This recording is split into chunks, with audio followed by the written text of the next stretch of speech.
Why did God ask Abraham to sacrifice Isaac? The questions the Bible doesn't answer. Imagine waiting your entire life for a promise to come true. As a man, you grow old. Your wife grows old. Everyone believes it's impossible for you to have a child at this age. Then, against all odds, a miracle happens. Your wife becomes pregnant at old age. A son is born. His name is Isaac. He is the child God promised would become the father of a great nation. But years later, something shocking happens. The same God who gave Abraham his son asks him to sacrifice him. But why? Was this a test of faith? Why would an all-knowing God test someone? And why Isaac, the very child through whom the promise was supposed to continue? Today, we're exploring one of the Bible's most challenging stories. Not to tell you what to believe, but to examine the questions that have fascinated believers, skeptics, historians, and scholars for centuries. Let's dive in. The story begins years before Isaac's birth. According to Genesis, God called Abraham to leave his homeland and travel to a land that he would show him. God promised Abraham something extraordinary. I will make you the father of all nations. But there was a problem. Abraham and his wife Sarah had no children. As the years passed, that promise seemed impossible. Yet Genesis says that when Abraham was 100 years old and Sarah was 90, Isaac was born. For Abraham, Isaac was more than a son. He was the fulfillment of God's promise. He represented hope, the future, and the beginning of a nation, which makes what happens next even more difficult to understand. One day, God spoke to Abraham. Take your son, your only son, whom you love, Isaac, and go to the land of Moriah.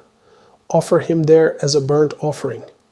The Bible gives no explanation, no reason, only a command. This immediately raises a question.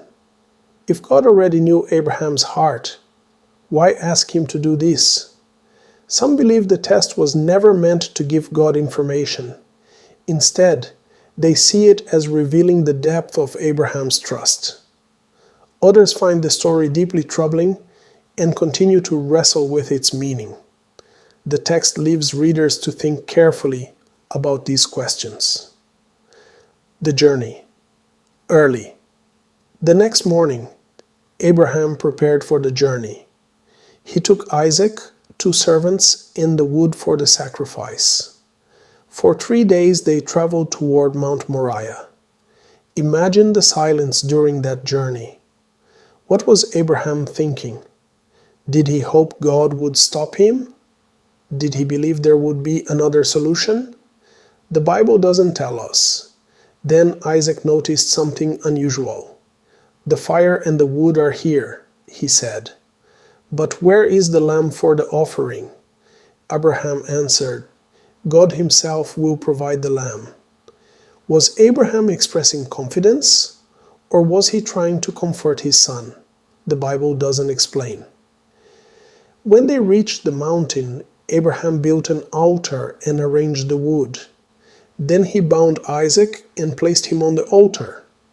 Many people imagine Isaac as a small child. But the Bible never gives his age. Some scholars believe he may have been a teenager or young adult. If so, another question arises. Why didn't Isaac resist? Did he trust his father completely? Did he willingly cooperate? Or did he simply not understand what was happening? Genesis remains silent. Abraham raised the knife. At that very moment, an angel of the Lord called from heaven. Abraham, do not lay a hand on the boy. The sacrifice was stopped. Abraham looked up and saw a ram caught by its horns in a nearby bush. He offered the ram instead of Isaac. The questions that remain. Why did God wait until the last possible moment to stop Abraham? Could the lesson have been taught another way? Why provide a ram only after Abraham had demonstrated his willingness to obey? These are questions that have been discussed for thousands of years. For many believers, the story teaches complete trust in God. Some Christians also see the ram as a symbol pointing forward to later themes in the Bible. Others read the story as a challenge to think deeply about faith, obedience, and morality. There is no single interpretation accepted by everyone. Thousands of years later, the story of Abraham and Isaac continues to spark discussion around the world. It raises difficult questions about trust, sacrifice, obedience, and the relationship between humanity and God. Whether you read it as literal history, sacred teaching, or a story with symbolic meaning, its impact is undeniable. Perhaps the greatest question isn't simply why God tested Abraham. Perhaps it's this: what does genuine faith look like when we don't understand what is happening? So what do you think? Why do you think God asked Abraham to sacrifice Isaac?